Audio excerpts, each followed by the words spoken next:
I watched Daniel slide my grandmother's emerald ring onto his new fiancée's finger through the jewelry store window, the same ring he swore had been stolen 6 months ago.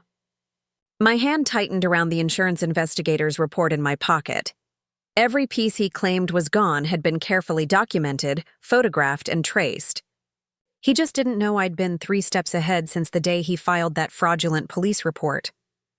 Before we jump back in, tell us where you're tuning in from, and if this story touches you, make sure you're subscribed, because tomorrow, I've saved something extra special for you. The afternoon sun caught the emerald's facets, sending green fire across the blonde woman's delighted face. She threw her arms around Daniel's neck, and I felt nothing.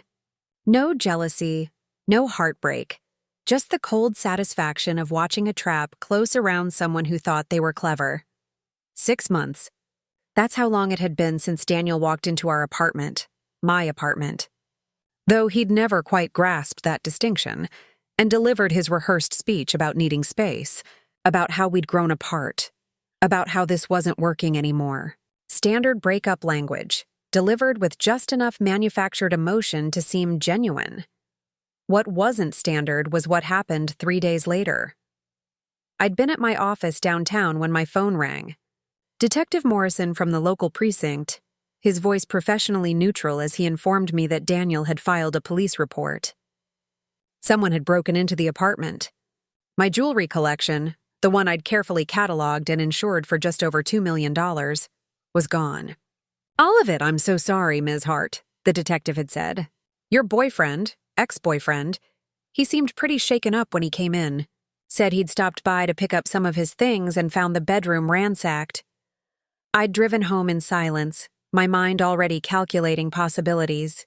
The apartment building had security cameras. We lived on the 14th floor. The door showed no signs of forced entry. And Daniel, who'd spent 8 months convincing me he needed access to my safe for emergencies, had been the last person with the combination besides me. Before we begin, I want to take a moment to thank each of you for being part of this incredible journey. If you're enjoying these stories of empowerment, consider subscribing. It's completely free and helps us build this amazing community. Let's dive in. The apartment had indeed been ransacked, but only the bedroom. My home office, with its expensive computer equipment and actual cash in my desk drawer, sat untouched. The living room's valuable art pieces remained perfectly positioned on the walls. The kitchen, where I'd foolishly left my laptop on the counter that morning, was pristine. Only the bedroom. Only the safe. Only my jewelry. Detective Morrison had been thorough. I'd give him that. He'd documented everything, taken my statement, collected what little physical evidence existed. But I'd seen the look in his eyes when I explained the value of what was missing. That subtle shift from sympathy to skepticism that happens when numbers get too large, when the victim seems too calm, when the whole thing feels just slightly off. $2 million in jewelry, he'd repeated, his pen hovering over his notepad. "That's quite a collection, Ms. Hart." "It was my grandmother's," I'd explained, which was true. "And my mother's, and pieces I'd collected myself over the years. I have documentation for everything.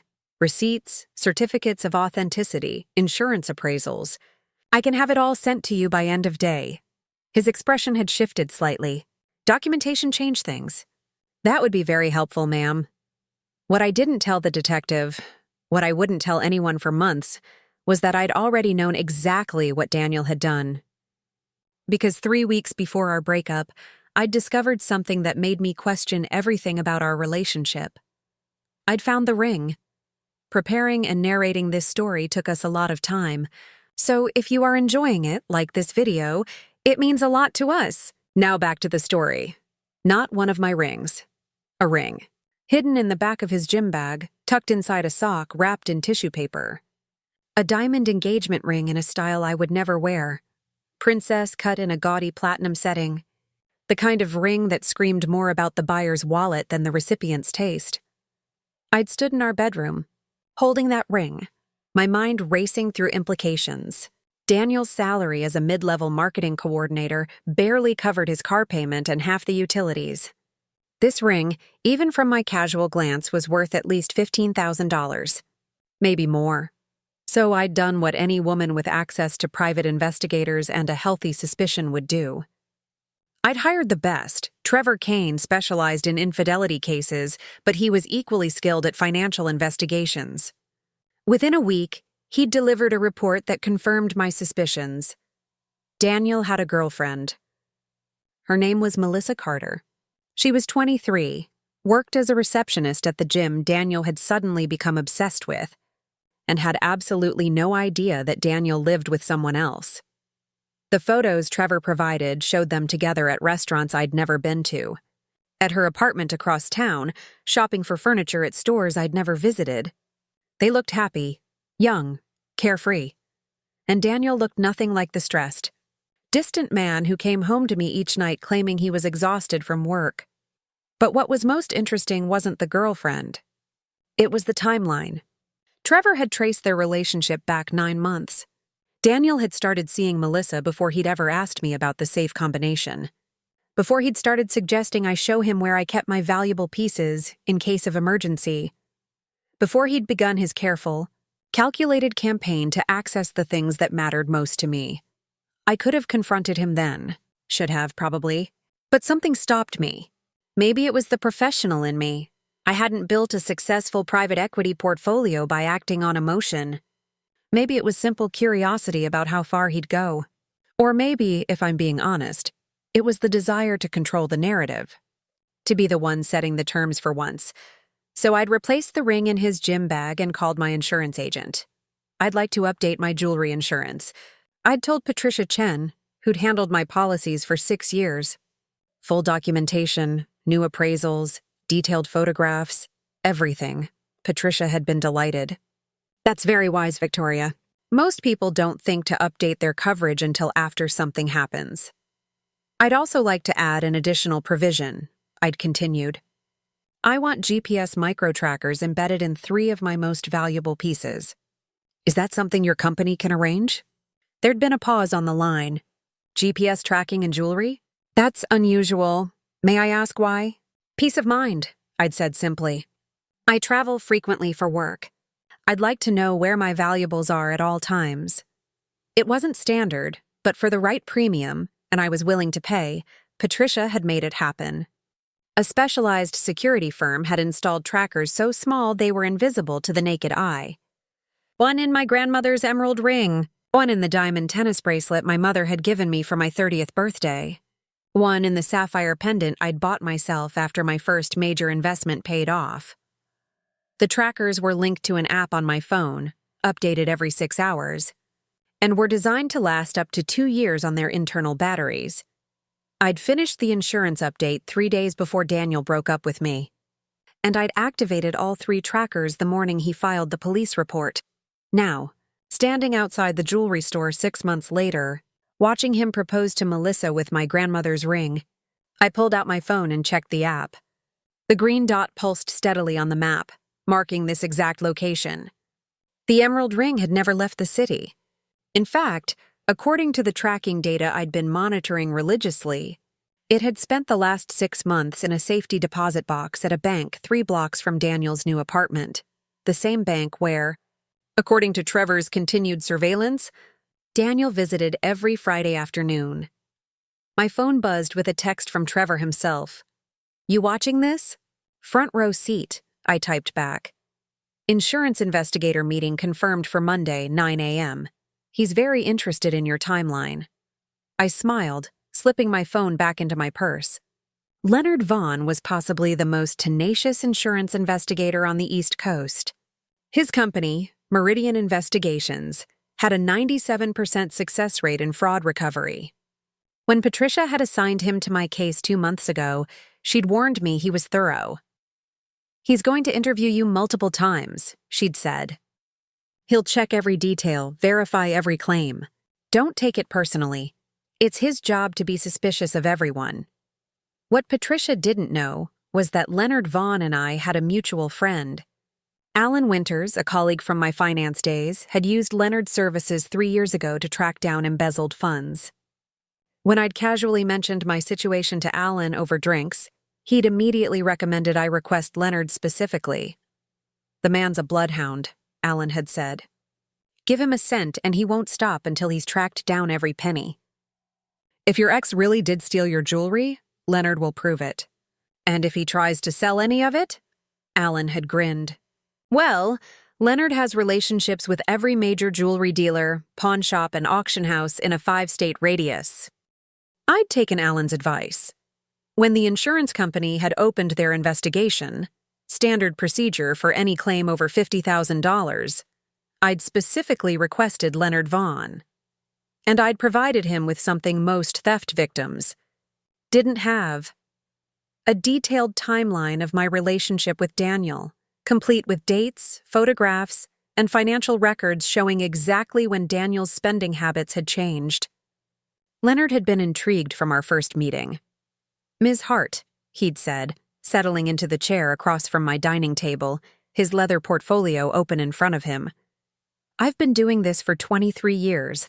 I've seen every kind of insurance fraud you can imagine.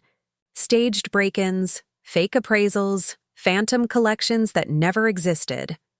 So when I get a case like yours, where the documentation is impeccable, the timeline is suspicious, and the victim is remarkably calm about losing $2 million in jewelry, I pay attention." I'd appreciated his directness. "What do you need from me?" "Everything," he'd said simply. "And I mean everything. Every text message with your ex, every photo, every receipt, credit card statements, bank records, phone logs. I want to know what he ate for breakfast and who he called afterward. And if I provide all of that?" Leonard had smiled, and it wasn't a kind smile. It was the smile of a predator who'd just caught a scent. "Then I'll find your jewelry. And when I do, I'll make sure the evidence is so airtight that the prosecutor won't need more than 15 minutes to get an indictment." I'd given him everything, not just the obvious documentation, but the things I'd been quietly collecting for months. Screenshots of Daniel's social media posts, geotagged with locations that didn't match where he'd told me he was. Credit card? Receipts from jewelry stores during times he claimed to be at work. Phone records showing hundreds of calls to a number that belonged to Melissa Carter. And, most damning of all, the GPS tracking data from my jewelry. Leonard had studied the tracker information for a long time during our second meeting, his expression unreadable. "You embedded GPS trackers in your jewelry before the theft." I did. Why? I'd considered lying, but Leonard struck me as someone who could smell dishonesty from a mile away. Because I suspected my boyfriend was planning something. I didn't know what exactly, but I wanted to be prepared. That's either very paranoid or very smart. In my experience, the two aren't mutually exclusive. He'd laughed at that. "No, they're not. Ms. Hart, I'm going to be honest with you. This case should be open and shut. The trackers alone are enough to prove fraud, but there's a problem." "What problem?" "Your ex hasn't tried to sell any of the jewelry yet. He's sitting on it. And as long as he's sitting on it, we have tracking data and suspicion, but we don't have evidence of fraud. He can claim he's holding the items for safekeeping, that you gave them to him, that this is all a misunderstanding between former lovers." I'd felt my stomach tighten. "So what do we do?" "We wait," Leonard had said. "We wait for him to make a move. Because eventually, he will. Men like your ex, they don't steal $2 million in jewelry just to look at it. They steal it to sell it. Or," he'd paused, looking at me carefully, "or to give it to someone else." That conversation had been 6 weeks ago. Since then, I'd been waiting, watching the green dots on my phone pulse in their secure locations, wondering when Daniel would finally spring his trap. Or, more accurately, when he'd walk into mine. And now, watching him slide my grandmother's ring onto Melissa's finger, I knew the wait was over. Inside the jewelry store, Daniel was talking to a sales associate, probably arranging to have the ring sized. Melissa was practically bouncing with excitement, showing the ring to another couple who'd wandered over to offer congratulations. It was such a perfectly normal scene. Young couple in love, celebrating their engagement, the woman thrilled with her ring, the man looking proud and slightly relieved to have pulled off the proposal successfully. Except that ring was stolen. And in about 72 hours, Daniel was going to learn exactly what happened when you tried to defraud someone who'd spent her entire career reading the fine print. My phone buzzed again. This time it was Patricia Chen. "Victoria, Leonard just sent his preliminary report. I think you need to see this before the meeting Monday. Can you come by my office this afternoon?" "I'm 20 minutes away. I'll head over now." Patricia's office was in one of those glass and steel buildings downtown that tried too hard to look modern and sophisticated. I'd always found the aesthetic cold, but today it felt appropriate. Cold was exactly how I felt. Patricia met me in the lobby personally, which was unusual. She was normally the type to have her assistant escort clients up. But today, she walked me to the elevator herself, her expression carefully neutral. "Leonard's report is thorough," she said as we rode up to the 14th floor. "Victoria, I need to prepare you. What he's uncovered goes beyond simple theft. This is organized fraud." The elevator doors opened, and she led me down a corridor to a conference room where Leonard Vaughn was already waiting, his laptop open, several folders spread across the table. He stood when we entered. "Ms. Hart, thank you for coming on short notice. You found something." "I found everything." He gestured to the chair across from him. "Please, sit down. This is going to take a while." I sat, and Patricia took the chair beside me. Leonard pulled his laptop closer and turned it so we could both see the screen. "Let me start with the jewelry," he said, pulling up a series of photographs. "I've been monitoring pawn shops, estate sales, and private dealers across 5 states for the past 6 weeks. 3 days ago I got a hit, not on any of the major pieces. Your ex is too smart for that, but on this." He clicked to a photo of a small gold bracelet with tiny diamond accents. I recognized it immediately, a piece my mother had given me when I graduated college. Not particularly valuable in monetary terms, maybe $3,000, but sentimentally priceless. "It was pawned in Newark," Leonard continued. "The pawn shop has security footage. Your ex didn't do it himself. He sent someone else. A woman, mid-20s, blonde. She used a fake ID, but the name on the pawn ticket was interesting." He clicked to another image, a pawn shop receipt. The name read, Melissa Carter. "That's his girlfriend," I said quietly. "I know, and using her real name on a fake ID was sloppy, but it gave me a thread to pull." Leonard opened another folder. Once I had her name, I started looking into her background. Melissa Carter, 23, receptionist at Prestige Fitness. Clean record, no red flags. But then I looked at her banking records. Patricia leaned forward. "How did you get her banking records?" "I have my ways," Leonard said, which I suspected meant either a friendly contact at her bank or a subpoena I didn't need to know about. "Melissa's been depositing cash into her account every 2 weeks for the past 4 months. Small amounts, 500 here, 1,000 there. Nothing that would trigger any alerts. But it adds up to about $18,000. I did the math quickly. That's roughly how much the smaller pieces in my collection were worth." "Exactly. And here's where it gets interesting." Leonard pulled up a spreadsheet. "I cross-referenced the dates of her deposits with the GPS tracker data from your remaining pieces. Every time she made a deposit, the trackers showed movement. Small movements, from the safety deposit box to various locations around the city, then back to the box. He was taking them out to photograph them, I realized. Building a portfolio to show potential buyers.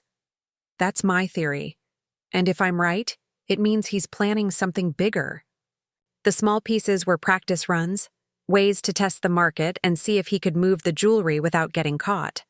But the big pieces, your grandmother's emerald ring, the diamond tennis bracelet, the sapphire pendant, he's been saving those. Until now, I said, thinking of the proposal I'd just witnessed. Leonard nodded. I've been monitoring his activities. The proposal was public, but the ring's not registered. He didn't buy it from a legitimate jeweler. There's no paperwork, no certificate. If anyone asks, he can claim it's a family heirloom, Patricia spoke up. But we have the GPS tracker data proving it's Victoria's ring. We do, and we have the insurance documentation, the original photographs, the certificates of authenticity. We have everything we need to prove that ring was stolen, but... Leonard looked at me directly. We need to decide how to play this. We could move now, file charges, get the police involved, or we could wait and see how far he takes this. What's the advantage of waiting? I asked. The advantage is that right now we can prove theft, but if we wait, if we let him try to sell the remaining pieces, we can prove intent to defraud, conspiracy, money laundering, charges that carry significantly longer sentences. Plus, if he's working with Melissa, we can bring charges against her too. I sat back in my chair, processing. Part of me wanted to move immediately, to end this before Daniel could cause any more damage. But the logical part, the part that had built my career on patience and strategy, saw the wisdom in Leonard's approach. How long would we wait? Not long. Based on his pattern, I'd estimate 2 weeks, maybe 3. He just got engaged. He's going to want money to pay for a wedding, a honeymoon, a new life with Melissa. He'll need to liquidate those assets soon. And we'll be ready when he does? Leonard smiled that predator's smile again. Ms. Hart, I'll know the moment he takes those pieces out of that safety deposit box. I have contacts at the bank. They'll alert me to any unusual activity on his account. And I've already distributed photos and descriptions of your jewelry to every reputable dealer and auction house in the region. If he tries to sell, I'll know within hours. I looked at Patricia. What do you recommend? She considered for a moment. From an insurance perspective, we're already prepared to pay out your claim. We have sufficient evidence of theft. But Leonard's right. If we can build a stronger case, it protects us from any future liability. Daniel can't claim this was a misunderstanding or a gift if we can prove he was actively trying to defraud the insurance company. So we wait, I said. We wait, Leonard confirmed. But not passively. I'm going to need you to do something for me. What? I need you to reach out to Daniel. I stared at him. You want me to contact my ex-boyfriend who stole $2 million from me? I want you to congratulate him on his engagement. The request was so absurd that I almost laughed. Why? Because right now he thinks he's gotten away with it. 6 months have passed since the theft. The police investigation went nowhere, and the insurance company hasn't made any moves that he knows of. He thinks he's home free. If you reach out, if you act like the heartbroken ex who just wants closure, it reinforces that belief. It makes him comfortable. And comfortable people make mistakes, I finished. Exactly. Plus, it gives us a paper trail. Anything he says to you in response could be useful evidence. Patricia nodded slowly. It's not without risk, Victoria. If he suspects anything, he won't, I interrupted. Daniel's ego is his weakness. He thinks I'm devastated by our breakup. He thinks I've been struggling to move on while he's been living his best life. If I reach out now, seeming vulnerable and wistful, he'll eat it up. Leonard was already pulling out his phone. I'll have Trevor coordinate with you on the exact messaging. We want this to look natural, but we also want to create opportunities for Daniel to incriminate himself. As we wrapped up the meeting, Leonard handed me a thick folder. Your insurance claim has been approved. Patricia will handle the payout details, but I wanted you to see the final documentation. Everything's in order. I opened the folder, flipping through page after page of evidence. Photos of my jewelry collection, the GPS tracking data plotted on maps, screenshots of Daniel's social media posts, financial records showing his suspicious spending patterns. It was comprehensive, damning, and beautiful in its thoroughness. Thank you, I said, meaning it. For taking this seriously. For believing me? Leonard's expression softened slightly. Ms. Hart, in my line of work, I've learned that the truth usually has a pattern to it. Your story had a pattern, consistent, logical, supported by evidence. Daniel's story, on the other hand, had holes, big ones. This was never about believing or not believing. It was about following the evidence. I left Patricia's office with the folder tucked under my arm and a new sense of purpose. For 6 months, I'd been reactive, waiting for Daniel to make his move. Now, finally, I was going to take control of the narrative. That evening, sitting in my apartment, the same apartment where this had all begun, I composed a text message. I wrote and rewrote it a dozen times, trying to strike the right balance between wistful and genuine, sad but not pathetic. Finally, I settled on, "Hey, Daniel. I heard about your engagement. Congratulations. I hope you and Melissa are really happy together. I know things ended badly between us, but I wanted you to know I'm glad you found someone. Take care of yourself." I stared at the message for a long time before hitting send. Part of me felt ridiculous playing this game. But the larger part, the part that had been violated by his theft and his lies, wanted justice. And if this was how I got it, so be it. The response came faster than I expected. Not immediately, that would have been suspicious. But within an hour, my phone buzzed with Daniel's reply. "Thanks, Vic. That means a lot. I know the breakup was rough, but I always cared about you. I hope you're doing okay. How's the job search going?" I almost threw my phone across the room. The casual cruelty of that question, asking about my fictional job search when he'd stolen enough money from me to live comfortably for years, was breathtaking. But I forced myself to stay in character. "Still looking," I typed back. "Had a few interviews, but nothing's panned out yet. The market's tough right now." Another quick response. "Sorry to hear that. You'll find something, though. You're smart, talented. Just keep at it. Smart. Talented. Keep at it." The condescension dripped from every word. We exchanged a few more pleasantries before I excused myself, claiming I had an early morning interview. Daniel sent back an encouraging emoji, a thumbs up, and that was that. I forwarded the entire conversation to Leonard and Trevor, then poured myself a glass of wine and stood at my window looking out over the city lights. Somewhere out there, Daniel was probably showing Melissa our text exchange, painting himself as the good guy who was mature enough to wish his ex well. Melissa was probably grateful to have such an emotionally evolved fiancé, someone who could maintain friendly relations with a former girlfriend. Neither of them had any idea what was coming. Over the next 2 weeks, Daniel and I exchanged occasional messages. Always brief, always surface level. He told me about wedding planning. They were thinking about a destination wedding in the Caribbean. I told him about my fictional job interviews, each rejection more discouraging than the last. He offered encouragement and advice, playing the role of supportive ex-boyfriend perfectly. Meanwhile, Leonard's surveillance continued. The GPS trackers showed regular activity now, the pieces being moved, photographed, presumably cataloged for sale. Trevor's people documented Daniel meeting with several men in expensive suits at upscale restaurants. "Potential buyers," Trevor texted me after one such meeting. "High-end dealers who work in the gray market. They buy stolen goods, hold them for a few years until the heat dies down, then sell them at auction with fake provenance. Can we prove that?" I'd asked, working on it. But these guys are professionals. They know how to cover their tracks.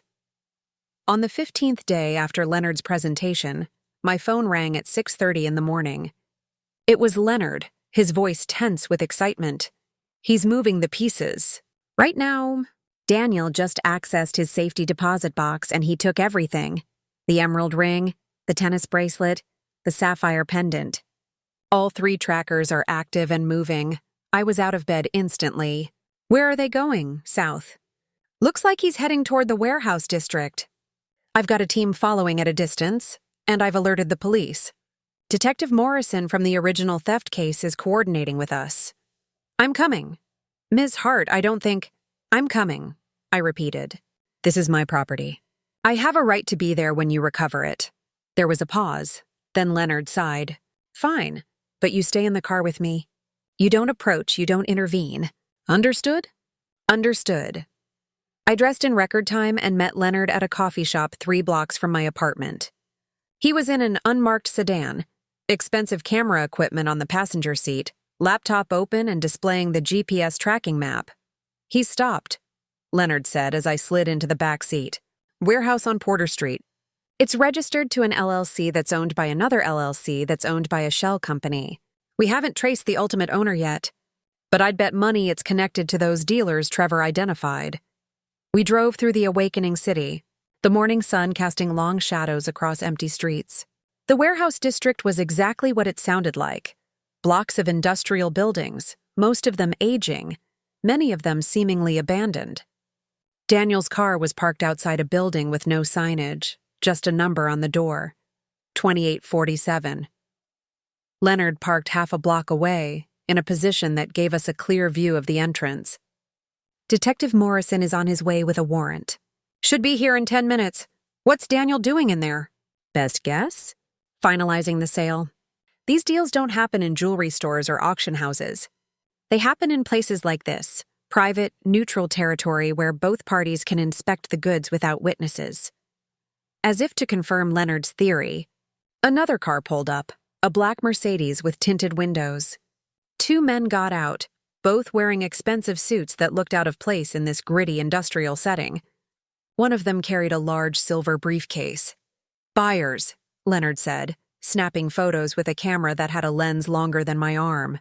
The one with the briefcase is Richard Novak.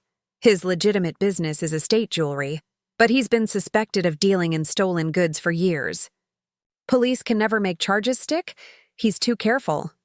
Until now. Until now, Leonard agreed. We watched the two men enter the warehouse. Through the grimy windows, we could see movement inside, figures gathering in what looked like a makeshift office area. 5 minutes passed, then 10. Leonard's phone buzzed, Detective Morrison asking for the location. Leonard confirmed, then added, "Better hurry. Transaction looks imminent." At the 12-minute mark, the warehouse door opened. Daniel emerged, and even from half a block away, I could see his expression, triumphant, relieved. The look of someone who'd just pulled off something they'd been planning for months. He was carrying a briefcase now. Not the silver one the buyers had brought, but a leather one that bulged slightly. Leonard zoomed in with his camera, capturing Daniel's face in perfect detail. "That's our probable cause right there," Leonard murmured. He just walked out of a meeting with known dealers carrying what's almost certainly cash payment for stolen property. 2 police cars turned onto Porter Street, lights off but moving with clear purpose. Detective Morrison was in the first car, and he'd timed it perfectly. The cars pulled up just as Daniel reached his vehicle. "Daniel Reeves?" Detective Morrison's voice carried across the quiet street. Daniel froze, his hand on his car door. "Yes?" "I need you to step away from the vehicle and put down the briefcase." For a moment, I thought Daniel might run. His body tensed, his eyes darting toward the end of the street. But there were 2 more police cars blocking that exit now, and officers were emerging from all 4 vehicles. Daniel set down the briefcase slowly. "What's this about?" "We have a warrant for your arrest on charges of grand theft, insurance fraud, and conspiracy to commit fraud." Detective Morrison approached carefully, one hand on his weapon. "You have the right to remain silent." Leonard was out of our car in seconds, his credentials already in hand, heading toward the warehouse where Richard Novak and his associate were undoubtedly trying to decide whether to flee. More police were entering the building, and I could hear shouting from inside. I stayed in the car as promised, watching through the window as the scene unfolded. Daniel was handcuffed, his expression shifting from confusion to anger to fear in rapid succession. The briefcase was opened. I couldn't see its contents from this distance, but I saw Detective Morrison's grim smile, which told me everything I needed to know. My phone buzzed. A text from Trevor. "Melissa just got picked up at her apartment. They found 2 more pieces of your jewelry in her safe." I closed my eyes, letting the relief wash over me. 6 months of planning, of patience, of playing the role of the devastated ex-girlfriend. It was over. Leonard returned to the car 20 minutes later, carrying an evidence bag. Through the clear plastic, I could see my grandmother's emerald ring, still catching the morning light, still beautiful despite being wrapped in a layer of theft and betrayal. "We got everything," he said, sliding into the driver's seat. "The 3 major pieces from Daniel, 2 more pieces from Melissa's apartment, and, this is the best part, we found records inside the warehouse. Novak kept meticulous documentation of all his purchases, including detailed descriptions and photographs of your jewelry. He's been planning to hold the pieces for 3 years before selling them at auction in Europe. Very sophisticated operation. Will the charges stick? Ms. Hart, with the evidence we have? Daniel's looking at 10 to 15 years minimum. Melissa will probably get 5 to 7 as an accessory. And Novak? Leonard smiled. He's been a target of the FBI's art and jewelry theft task force for a decade. This is the break they've been waiting for. He's done. We drove back to Leonard's office in silence. I kept looking at my grandmother's ring through the evidence bag, remembering the day she'd given it to me. I'd been 25, fresh out of business school, about to start my first real job. This ring has been in our family for 4 generations, she'd said, sliding it onto my finger. It's survived wars, depressions, scandals, and more bad marriages than I care to count. It's strong, Victoria, like the women who wore it. Like you, I'd worn it every day until I met Daniel. Then I'd locked it away, some instinct telling me to protect the things that mattered most. That instinct had been right. At Leonard's office, Patricia was waiting with paperwork. Insurance claim forms, evidence receipts, all the bureaucratic necessities of recovering stolen property. We worked through it all methodically, and by noon, it was official. My jewelry was being held as evidence, but once the trial concluded, it would be returned to me. There's one more thing, Leonard said as we were finishing up. The cash Daniel was carrying? It was $240,000. The down payment for the 3 major pieces, with the rest to be paid after Novak successfully sold them in Europe. I did the math. That's barely 10% of their actual value. Welcome to the stolen goods market. Thieves never get full value. There's too much risk, too many middlemen taking cuts. Daniel thought he was being clever, but he was actually getting robbed twice. Once, when Novak low-balled him, and again when we caught him. There was a certain poetic justice in that. As I left the building, stepping back into the afternoon sunshine, my phone rang. It was a number I didn't recognize, but I answered anyway. Ms. Hart? A young woman's voice shaking slightly. This is Melissa Carter. Daniel's fiancée. The police, they said I could make one call and I need you to know I didn't know. About the jewelry. About any of it. He told me those pieces were family heirlooms, that his grandmother had left them to him. I swear I didn't know they were stolen. I stopped walking. You pawned one of my bracelets using your real name. He asked me to. He said it was an old piece he didn't want anymore, that we needed quick cash for the security deposit on our apartment. I didn't question it. Why would I? Her voice broke. I loved him. I trusted him. And now the police are saying I'm an accessory to fraud, that I could go to prison, and I don't understand how this happened. Part of me felt sympathy. Melissa was young, probably naive, possibly a victim herself in all this. But the larger part remembered the GPS tracking data showing pieces of my jewelry moving to and from her apartment. Remembered Trevor's reports of her cash deposits. Remembered her laughing and celebrating with my grandmother's ring on her finger. Melissa, I said carefully, I want to believe you. But the evidence suggests you were more involved than you're claiming. I wasn't. I swear on everything, I had no idea. Please, you have to believe me. Can you talk to the police? Can you tell them I didn't know? I can't do that. But I'll tell you what I told myself 6 months ago when all this started. If you're innocent, the truth will come out. Trust the process. Let the evidence speak for itself. I hung up before she could respond and blocked the number. Whatever Melissa's level of involvement, it wasn't my problem to solve.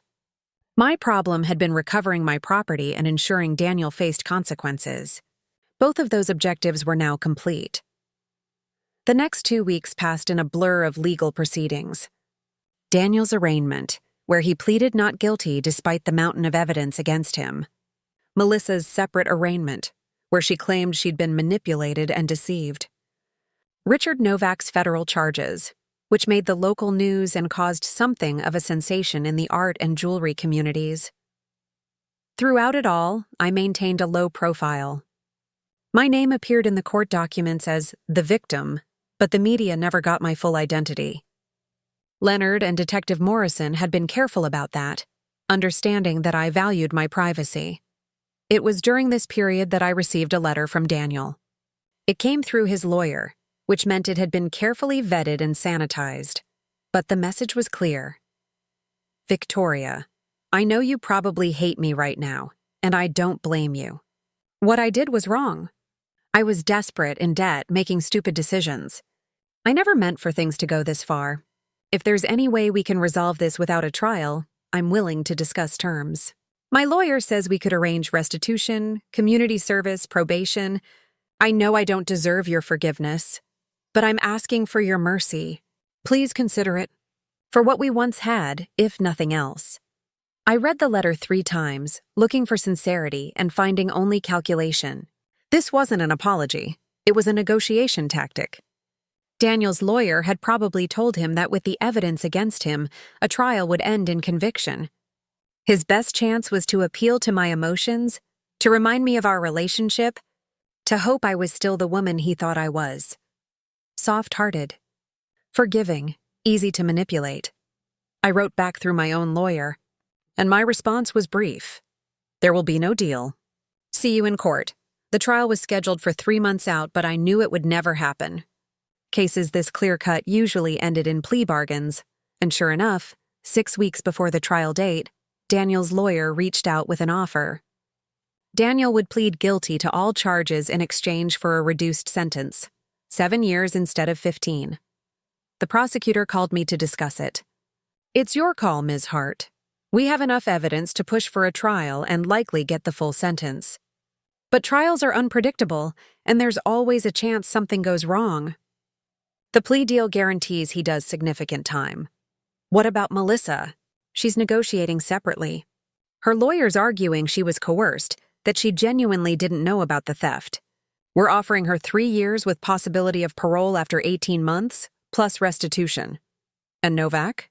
Federal case out of my hands. But I hear the FBI is very pleased with their evidence. He's looking at 20 years minimum. I thought about my grandmother, about the ring she'd given me, about the strength she'd always said I had. Accept Daniel's plea deal.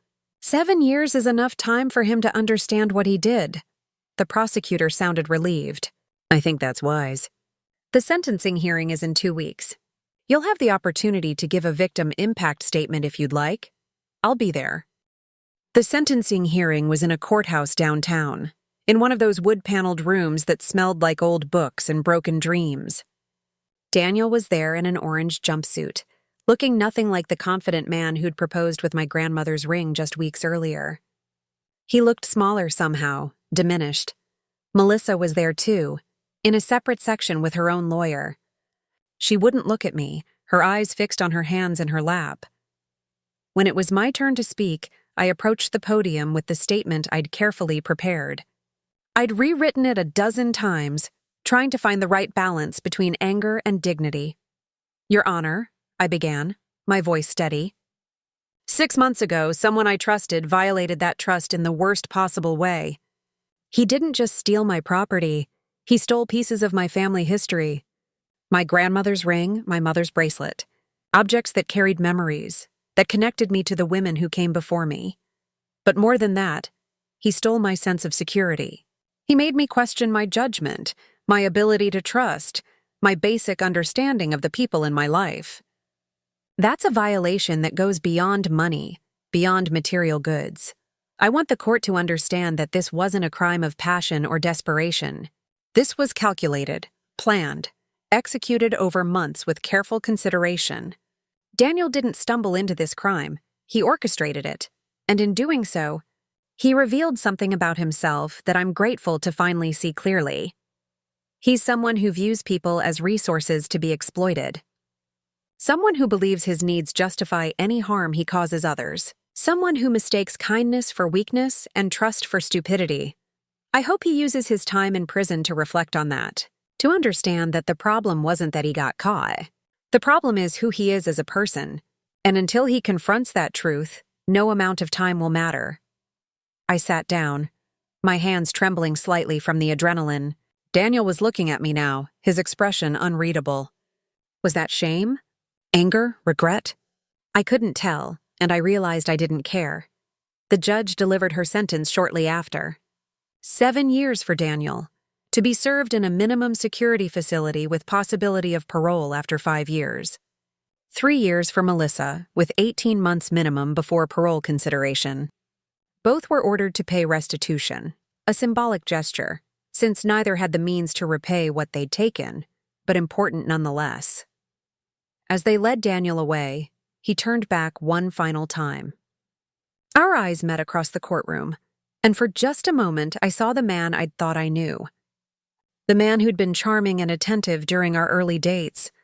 The man who'd held me when I was sad, who'd made me laugh, who'd seemed like someone I could build a life with.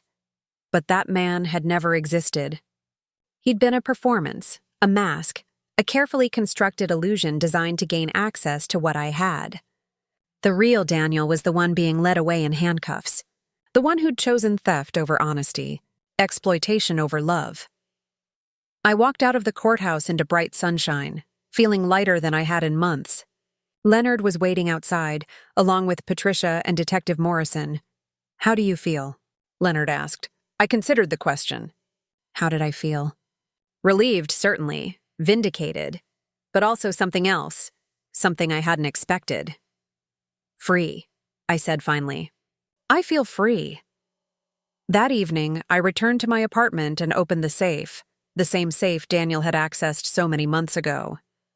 Inside were the smaller pieces of my jewelry collection, the ones he hadn't stolen, along with documents and keepsakes I'd accumulated over the years.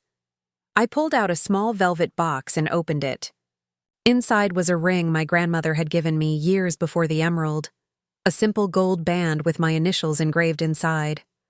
I'd forgotten about it until now. I slid it onto my finger and thought about everything that had happened.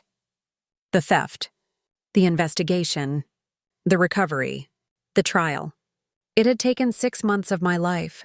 Months of stress and anger and calculated patience. But I'd gotten through it. Not by being passive, not by being a victim, not by trusting the system to fix things for me. I'd gotten through it by being smart, by planning ahead, by protecting what mattered and refusing to let someone else's betrayal define my story. My phone buzzed with a final text from Leonard. Your jewelry will be released from evidence next week. I'll handle the transport personally. Sleep well, Ms. Hart. Justice was served today. I smiled and typed back, thank you for everything. And Leonard? The next time someone tells you a woman's paranoid for putting GPS trackers in her jewelry, tell them about this case. His response was immediate. Already planning to use it in my next training seminar. Trust your instincts, a case study.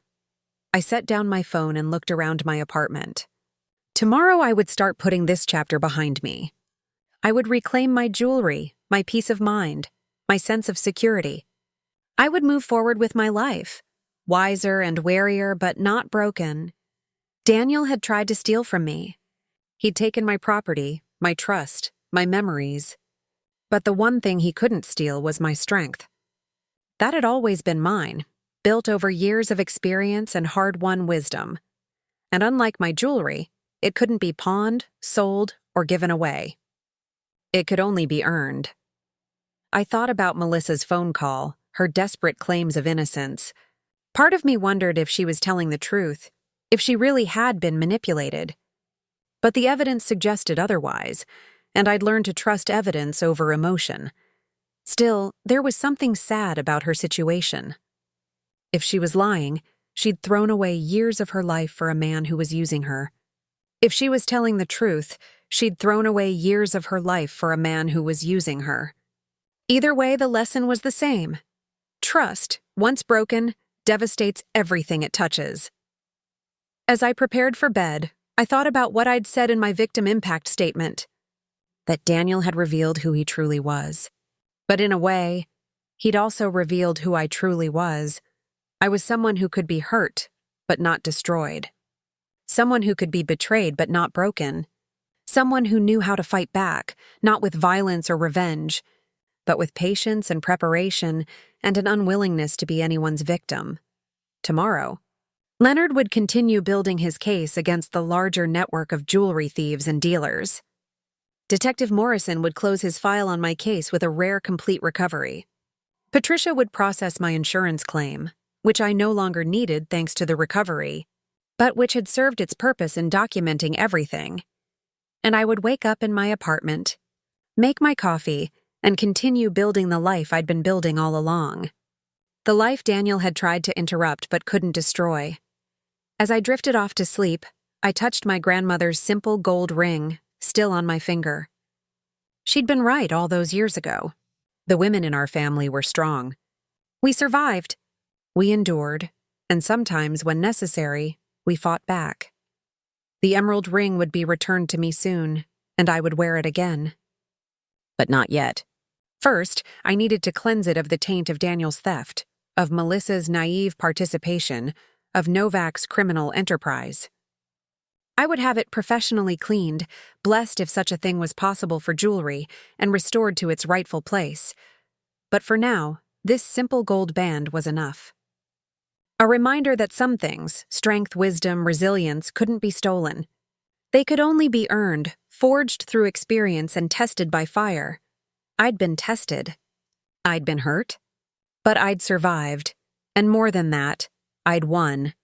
And that was enough. 3 months after Daniel's sentencing, I stood in Leonard's office accepting the final piece of my recovered jewelry collection. The sapphire pendant caught the afternoon light, casting blue shadows across the polished desk between us. "That's everything," Leonard said, sliding the inventory sheet across to me. "All items accounted for, documented, and returned. You beat the odds, Ms. Hart. Most theft victims never see their property again." I traced my finger down the list, checking each item against my memory. The emerald ring, the diamond tennis bracelet, the sapphire pendant, the gold bracelet from college, 2 pairs of earrings, a vintage brooch, every single piece my grandmother and mother had entrusted to me, plus the items I'd collected myself over the years.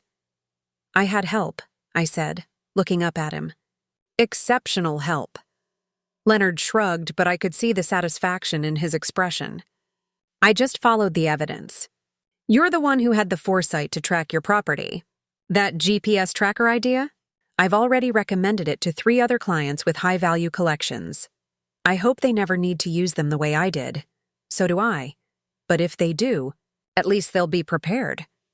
He paused, then added, "I heard Daniel's lawyer filed an appeal." I nodded. I'd received notification the previous week. Daniel was claiming his sentence was excessive given his lack of prior criminal record. His lawyer was arguing for early release consideration. "Let him appeal," I said calmly. "The evidence is solid. The conviction will stand." "You sound very certain." "I am certain. Because unlike Daniel, I didn't leave anything to chance." I gathered my jewelry into the secure transport case Leonard had provided and stood to leave. As I reached the door, Leonard called out, "Ms. Hart? One more thing. Richard Novak's trial starts next month. The prosecution wants to know if you'd be willing to testify about the recovery of your pieces. It would strengthen their case against his entire operation." "I'll testify," I said without hesitation. "When and where?" "I'll have them contact you with the details."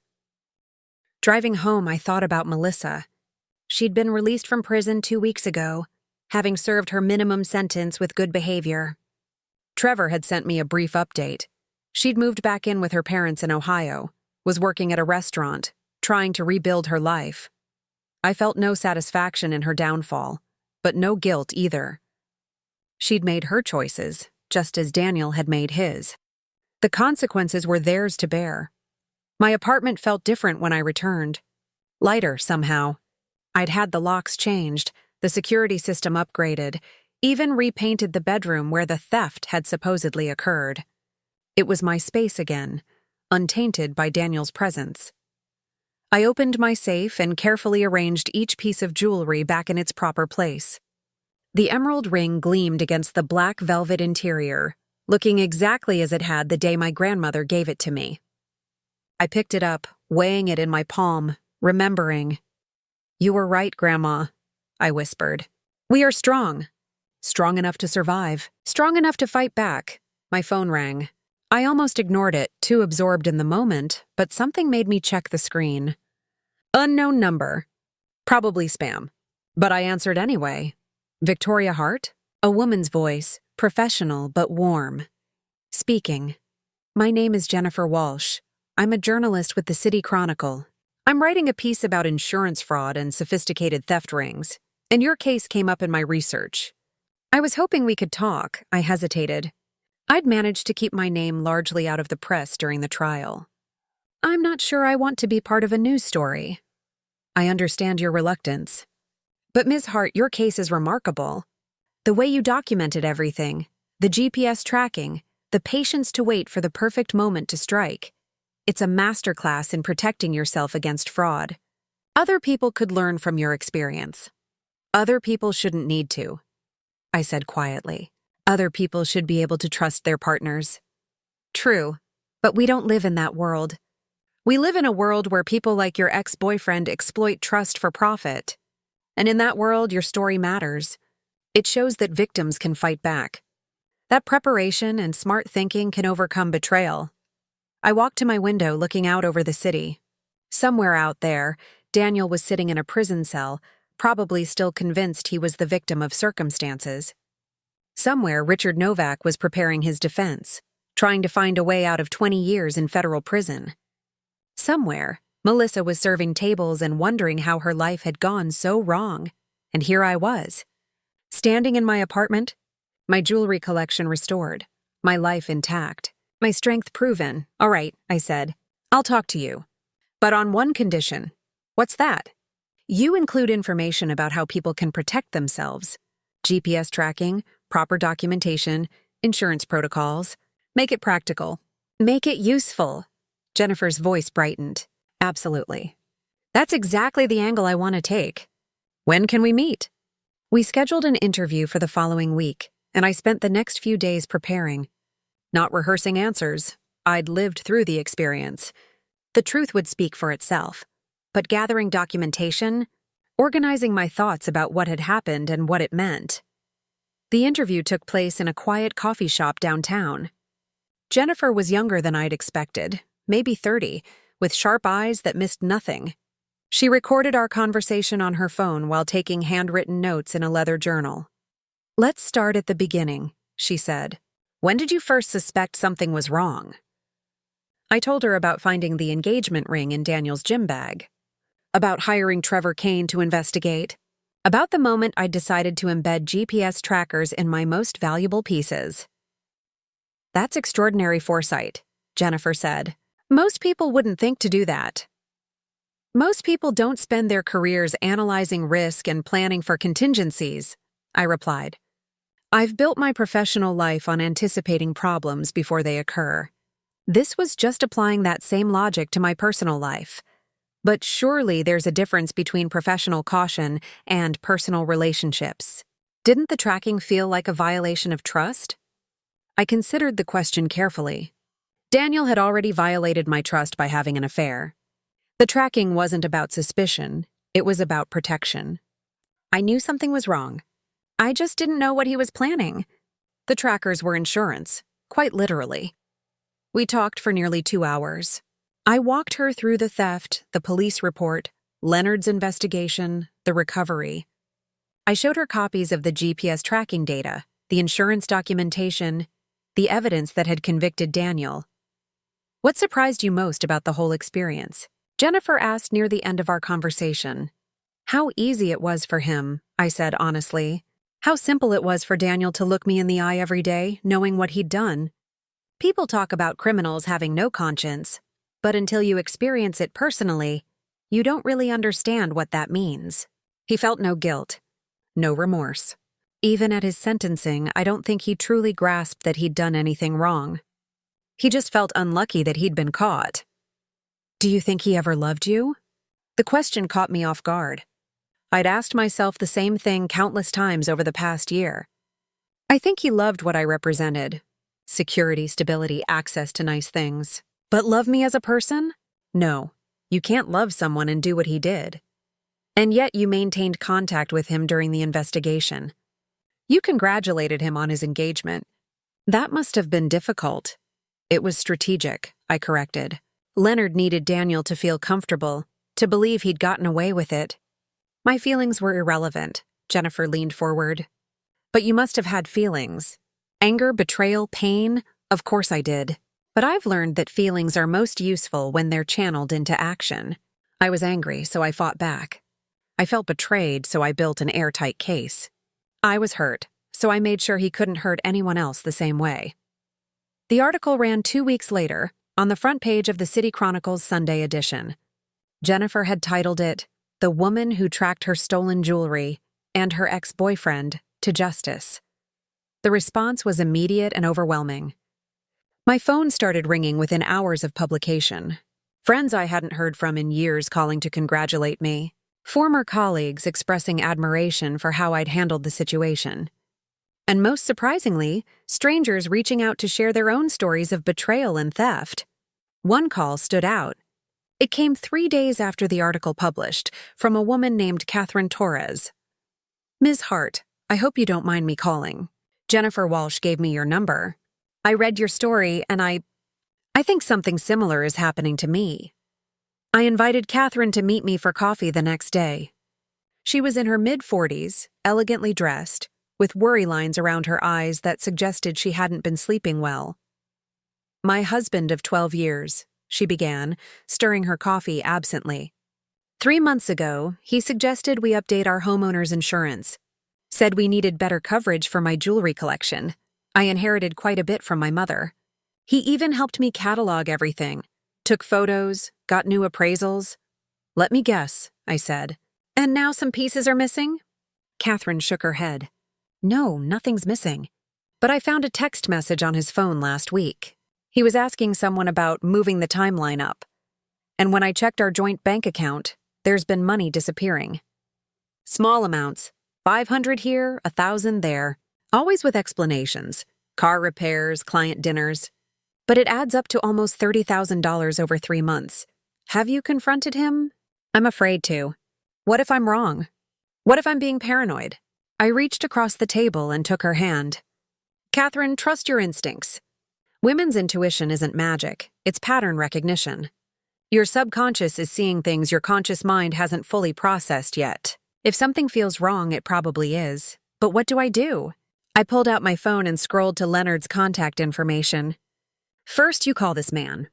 His name is Leonard Vaughn, and he's the best insurance investigator I've ever met. Tell him I referred you. Second, you document everything. Every text message, every bank statement, every receipt. Create a paper trail. And third, you protect yourself. If you have valuables, secure them somewhere your husband doesn't have access. Get copies of all your important documents. And consider GPS tracking. If you do it now, before anything happens, you're prepared. Catherine's eyes filled with tears. Thank you. I feel so stupid for not seeing this sooner. Don't. These men are good at deception. That's why they get away with it for so long. But once you know what to look for, once you start paying attention, they can't hide. She called Leonard that afternoon. 2 months later, she sent me a text. You saved me. Husband was planning to stage a burglary next month. Leonard caught him meeting with an accomplice. Divorce filed. Pressing charges. Thank you for believing me. After Catherine, there were others. Women who'd read the article and recognized their own situations in my story. I started getting referral requests from Leonard. Clients who wanted to meet with me to hear firsthand how I'd protected myself. I never planned to become an advocate. Never intended to turn my experience into something larger than myself. But the need was clearly there. Women, and men, though fewer, who'd been betrayed, who'd been stolen from, who needed to know they weren't alone and they weren't powerless. 6 months after the article published, I received an invitation to speak at a conference on financial security and fraud prevention. The organizer had read Jennifer's piece and thought my perspective would be valuable. We want real stories, she told me over the phone. Not just statistics and theory. We want people to understand that fraud happens to everyone, and that there are concrete steps you can take to protect yourself. I accepted the invitation and spent weeks preparing my presentation. Not just the facts of my case, but the lessons I'd learned. The importance of documentation. The value of professional help. The need to trust your instincts even when, especially when, others tell you you're being paranoid. The conference was held in a downtown hotel ballroom, packed with over 300 people. Security professionals, insurance agents, law enforcement, and regular people who'd been victims of fraud or feared becoming victims. I stood at the podium, my hands steady on the sides, and began. A year ago, someone I trusted stole $2 million worth of jewelry from me. Today, I want to tell you how I got it back. And more importantly, what you can do to protect yourself if you ever face something similar. I walked them through my story, showing slides of the GPS tracking data, the insurance documentation, the evidence that had convicted Daniel. I explained the mistakes I'd made, trusting too easily, not seeing the warning signs sooner, and the things I'd done right. The most important lesson I learned, I said near the end, is that protection isn't paranoia. It's prudence. We lock our doors at night not because we expect burglars, but because we acknowledge they exist. We wear seatbelts not because we expect accidents, but because we know they happen. Protecting your valuables with GPS tracking, proper documentation, and secure storage isn't about distrusting everyone. It's about being realistic about human nature. The standing ovation surprised me. I'd expected polite applause, maybe some questions. Instead, people stood and clapped for nearly a minute. Afterward, dozens of attendees waited to speak with me, to share their stories, to ask for advice. One woman in particular stayed until the very end. She was older, maybe 70, with silver hair and gentle eyes. "Thank you," she said simply. "My daughter is going through something similar right now. She thinks I'm overreacting, that I'm being too harsh on her boyfriend. But after hearing your story, I know I'm right to be concerned. May I give her your contact information?" "Of course," I said, "and tell her something for me. Tell her that protecting yourself isn't the same as assuming the worst. It's just acknowledging reality." The daughter called me 2 weeks later. She'd been right to be concerned. Her boyfriend had been slowly stealing from her for months, selling her belongings online and pocketing the cash. With proper documentation and police involvement, she'd recovered most of her property and ended the relationship. These stories became my new normal. Strangers reaching out, asking for guidance, sharing their own experiences. I never charged anyone for my time or advice. How could I? I'd been where they were, scared and confused and unsure if I was seeing clearly. If I could help even one person avoid what I'd been through, it was worth it. Leonard started referring to me as the fraud whisperer and joked that I should start a consulting business. I laughed it off at first, but the idea took root. Not a business exactly, but perhaps a foundation. Something to help victims of financial fraud navigate the legal system, access investigators, understand their rights. A year after Daniel's conviction, I launched the Heart Foundation for Fraud Prevention. The mission was simple: provide resources, education, and direct support to victims of financial fraud, with a special focus on intimate partner fraud, the type of betrayal I'd experienced. We offered free consultations with investigators like Leonard. We maintained a database of lawyers who specialized in fraud cases. We provided educational materials about documentation, insurance, and legal protections. And we advocated for stronger laws around GPS tracking and property protection. The foundation grew faster than I'd anticipated. Within 6 months, we'd helped over 200 people. Within a year, that number doubled. Stories like mine became less unusual as more people came forward, as the stigma around being defrauded by someone you loved began to fade. Not everyone's story ended as well as mine. Some people never recovered their property. Some relationships were damaged beyond repair by the investigation process. Some people discovered betrayals far worse than they'd imagined. But every single person who came to us for help left with something they hadn't had before: validation. Someone believing them, supporting them, telling them they weren't crazy for being suspicious, for wanting to protect themselves, for demanding accountability. 2 years after Daniel's sentencing, I received a letter from him. It came through the prison system, forwarded by my lawyer, and I almost threw it away without reading it. But curiosity won out. "Victoria," it began. No greeting, no pleasantries. I've had a lot of time to think about what I did and why. My therapist here says I need to take responsibility, to acknowledge the harm I caused. So here it is, I'm sorry. I was selfish, greedy, and I convinced myself that you wouldn't miss the jewelry, that the insurance would cover it, that nobody really got hurt. I was wrong. What I did was theft, plain and simple, and you had every right to press charges. I hope someday you can forgive me, though I know I don't deserve it. I hope you're doing well, Daniel. I read the letter 3 times, looking for sincerity. It was there, I thought. Buried under the self-justification and the therapy speak, there was genuine remorse. Or maybe I just wanted to believe there was. I drafted a response but never sent it. What was there to say? That I forgave him? I didn't. That I hoped he changed? I did. But more for the sake of his future victims than for him. That I'd moved on? I had, but that wasn't something he needed to know. In the end, I filed the letter away with all the other documentation from the case. Physical evidence of a chapter in my life that was closed. The Heart Foundation continued to grow. We expanded to other cities, partnered with law enforcement agencies, developed educational programs for schools and community centers. What had started as my personal nightmare became a mission to help others avoid the same fate. I never wore my grandmother's emerald ring again. Not because it was tainted, Leonard had been right that objects carry no blame, but because it had become something else to me. A symbol, not of love or family history, but of survival and strength. I kept it in a secure location, took it out occasionally to remember, but mostly left it in peace. The diamond tennis bracelet and sapphire pendant, though, those I wore regularly. Reminders that I'd fought and won, that I'd trusted my instincts and been proven right, that I was stronger than the people who'd tried to break me. 3 years after the theft, I received notice that Daniel was eligible for parole. The hearing was scheduled for the following month, and as his victim, I had the right to attend and provide a statement. I thought long and hard about whether to go. Part of me felt it was unnecessary.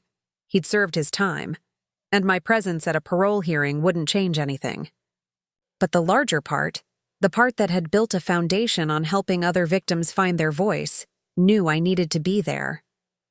The parole hearing was nothing like the sentencing. Smaller room, fewer people, a more administrative feel.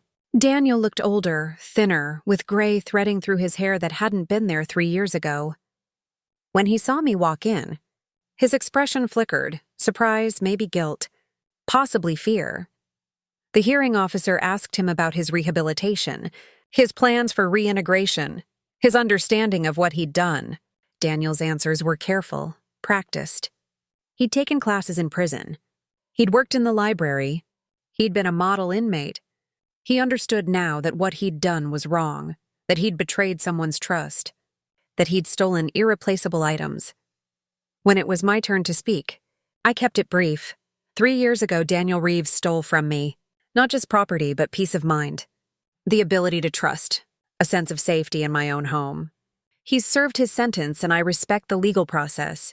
But I want this board to understand that the harm he caused extends beyond what can be measured in years served or restitution paid. If he's granted parole, he needs to understand that rebuilding trust takes far longer than 3 years. And he needs to be monitored, because men who steal from people who love them don't change simply because they've been caught. The board deliberated for less than 20 minutes. Parole denied. He'd be eligible again in 2 years. As I left the hearing room, Daniel's lawyer caught up with me in the hallway. "Ms. Hart, a word." I stopped, waiting. "Look, I get that you're angry. You have every right to be, but Daniel's genuinely trying to change. He's not the same man who stole from you." "Maybe not," I agreed. "But that's not my problem. The consequences of his actions are his to bear. I'm not responsible for his redemption." "Fair enough. But would you consider writing a letter of support for his next parole hearing? It would mean a lot to him." I studied the lawyer's face, looking for calculation and finding only tired resignation. He knew what the answer would be. We both did. No, I said simply. Have a good day. I walked out of the building into bright afternoon sunshine. My phone showed 3 missed calls, all from the foundation. People who needed help, guidance, someone to believe them when they said something felt wrong. I called back the first number as I headed to my car. A woman answered on the second ring, her voice shaking. Heart Foundation? I read about you online. I think my fiancé is planning something, and I need help. Tell me everything, I said, from the beginning. As I listened to her story, so similar to mine in some ways, completely different in others, I thought about the journey I'd been on. From victim to survivor to advocate, from someone who'd been betrayed to someone who helped others avoid betrayal. My grandmother's ring was locked away, safe and secure. But her real legacy, the strength she'd taught me, the resilience she'd modeled, that was living and breathing in everything I did now. Daniel had tried to steal from me, and in the immediate sense, he'd succeeded. But in the larger sense, he'd failed completely. Because what he took, jewelry, peace of mind, trust, I'd built back stronger. And I'd used that rebuilding to help hundreds of others do the same. That evening, I returned home to my apartment. The safe sat in the corner, secured with new locks and new codes. Inside were my treasures, not just jewelry, but documents and memories and proof that I'd survived. I pulled out my grandmother's simple gold ring, the one she'd given me before the emerald. The one with my initials engraved inside. I'd worn it through the trial, through the foundation launch, through every speech and interview and moment when I'd needed to remember who I was. I slipped it on now, feeling its familiar weight. Then I sat at my desk and opened my laptop. The foundation's website needed updating. We had a new partnership to announce, new resources to share, new ways to help people protect themselves. This was my life now. Not defined by what had been taken, but by what I'd built from the ashes. Not limited by betrayal, but expanded by resilience. Daniel Reeves had tried to steal my jewelry collection. Instead, he'd given me a mission. And I'd taken that mission and turned it into something he'd never anticipated. A way to make sure what happened to me would happen to fewer others. My phone buzzed with a text from Leonard. Just helped another client thanks to your GPS tracking recommendation. You've officially started a trend. I smiled and typed back. Good. Every woman should have the tools to protect herself. Every person, he corrected. Every person. I agreed. The sun set outside my window, casting orange light across the city.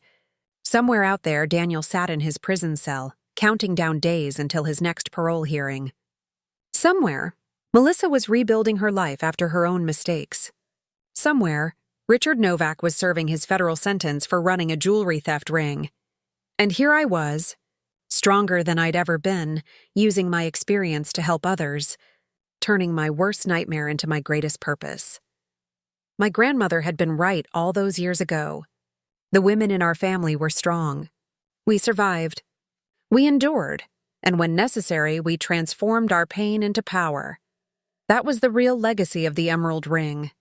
Not its monetary value or its beauty, but what it represented, the refusal to be defined by what someone took from you. The determination to take back not just your property, but your story, your strength, your sense of self. I'd been tested by Daniel's betrayal. I'd been hurt, violated, stolen from, but I'd also been forged, shaped into something harder and more resilient than I'd been before. And I'd used that transformation to ensure that others wouldn't face their battles alone. As I closed my laptop and prepared for bed, I thought about the woman I'd spoken with earlier, the one whose fiancé was planning something. Tomorrow I'd connect her with Leonard. We'd help her document everything, protect her assets, prepare for whatever came next. She wouldn't face this alone. None of them would, because that was the final lesson Daniel had taught me, though he'd never intended to. Betrayal loses its power when you refuse to face it in isolation. When you build community, share your story, help others recognize the warning signs. I touched my grandmother's ring one last time before turning off the light. Thank you, I whispered into the darkness. for the strength, for the example, for teaching me that surviving isn't enough. You have to help others survive too. The emerald ring was locked away, but its legacy lived on in every person the foundation helped, in every story that ended with recovery instead of loss, in every victim who became a survivor, who became an advocate. Daniel Reeves had tried to steal from me. Instead, he'd inadvertently given me the greatest gift, the knowledge that I was strong enough to fight back, smart enough to win, and compassionate enough to help others do the same. And that was something no one could ever take away. The end up next. You've got 2 more standout stories right on your screen. If this one hit the mark, you won't want to pass these up. Just click and check them out. And don't forget to like, subscribe, and turn on the notification bell so you don't miss any upload from us.